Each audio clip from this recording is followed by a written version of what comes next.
সদৌসম ছাত্ৰ সন্থাই অসমৰ খিলঞ্জীয়া মানুহৰ সুৰক্ষিত ভৱিষ্যতৰ বাবে আমি সংগ্ৰাম কৰি আহিছোঁ আৰু যেতিয়ালৈকে খিলঞ্জীয়া মানুহৰ সুৰক্ষিত ভৱিষ্যত নিশ্চিত নহয় তেতিয়ালৈকে আমাৰ সংগ্ৰাম অব্যাহত থাকিব। আমি ফলাফল নোপোৱালৈকে আমি ক্ষান্ত নহওঁ। ক্ৰীড়াক এটা আমি সংগ্ৰাম আন্দোলন হিচাপে আমি গণ্য কৰিছোঁ।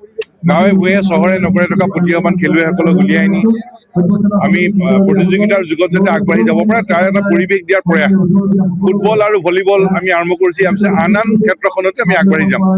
কিন্তু এইখিনি সময়তে ভলীবল যিহেতু নলবাৰীত অনুষ্ঠিত হৈছে, আমি এই কথা ক'ব লাগিব যে ভাৰতীয় দলৰ প্ৰাক্তন অধিনায়ক অভিজিত ভট্টাচাৰ্যই ব্ৰহ্মপুত্ৰ ভেলী ভলীবল আৰম্ভ কৰি এটা গোটেই ৰাজ্যখনত এটা পৰিৱেশ সৃষ্টি কৰিছে, প্ৰতিভাৱান খেলুৱৈসকলক উলিয়াই আনিছে। গতিকে অভিজিত ভট্টাচাৰ্যই ভলীবলৰ সম্পৰ্কত যি পদক্ষেপ লৈছে সেই পদক্ষেপৰ প্ৰতি আমাৰ সদৌসম ছাত্ৰ সন্থাৰ সম্পূৰ্ণ সমৰ্থন আছে, সম্পূৰ্ণ সহযোগিতা আছে আৰু ভৱিষ্যতে আমি সম্পূৰ্ণ সহযোগিতা আমি আগবঢ়াই লৈ যাম। কাৰণ উত্তৰ পূৰ্বাঞ্চলৰ পৰা ভাৰতীয় দলৰ কেপ্টেইন অধিনায়ক মাত্ৰ দুজনে, ফুটবলত কি আও, ভলীবলত অভিজিত ভট্টাচাৰ্য। গতিকে অভিজিত ভট্টাচাৰ্য অসমৰ গৌৰৱ, আমাৰ সম্পদ হয়। আৰু অভিজিত ভট্টাচাৰ্যই এতিয়া অসমৰ প্ৰতিভাৱান খেলুৱৈসকলক উলিয়াই আনি ব্ৰহ্মপুত্ৰ ভেলীত ভলীবল আৰম্ভ কৰিছে। গতিকে সদৌসম ছাত্ৰ সন্থাৰ অভিজিত ভট্টাচাৰ্যৰ প্ৰতি সম্পূৰ্ণ সহযোগিতা আছে, সম্পূৰ্ণ সমৰ্থন থাকিব। ভৱিষ্যতেও আমি সম্পূৰ্ণ সহযোগিতা আমি আগবঢ়াই যাম। কিন্তু এইখিনি সময়তে দুটা কথা আছে, শিক্ষা আৰু ক্ৰীড়া। শিক্ষাৰ ক্ষেত্ৰত আমি কৈ আছো যে শিক্ষানুষ্ঠানৰ পৰিচালনাৰ দায়িত্ব ৰাজনীতিবিদৰ হাতৰ পানী একমাত্ৰ শিক্ষাবিদক দিব লাগে।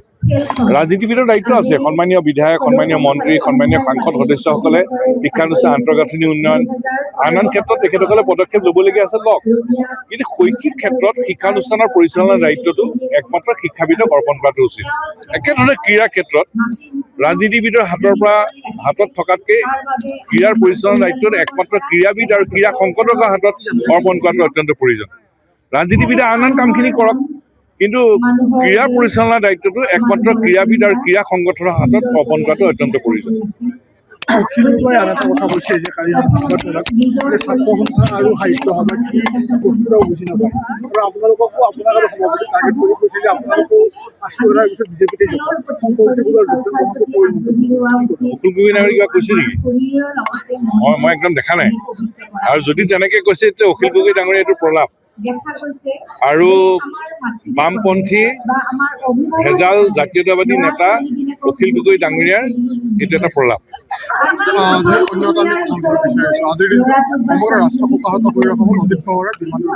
আমি অত্যন্ত মৰ্মাহত আৰু তেখেতৰ আত্মাৰ শান্তিৰ কাৰণে প্ৰাৰ্থনা জনাইছো, পৰিয়ালবৰ্গক সম্বৰ্ধনা জনাইছো। কিন্তু আজি এটা অত্যন্ত গুৰুত্বপূৰ্ণ দিন, সেইটো হ'ল কৃষক শ্বহীদ দিৱস। আমাৰ ব্ৰিটিছৰ বিৰুদ্ধে কৃষকসকলৰ ওপৰত যি দমন নিষ্পেষণ চলোৱা হৈছিল, অন্যায় কৰা হৈছিল, সেই সময়ত ফুলগুৰিত, তাৰপিছত পথৰুঘাটত আৰু অসমৰ বিভিন্ন ৰঙিয়াত বিভিন্ন প্ৰান্তত কৃষকসকলে আন্দোলন কৰিছিল, প্ৰতিবাদ কৰিছিল। আৰু সেই সময়ত জালিয়ানাবাগৰ ঘটনাৰ 25 বছৰ আগত পথৰুঘাটত 140 গৰাকী আমাৰ কৃষক শ্বহীদ হৈছিল।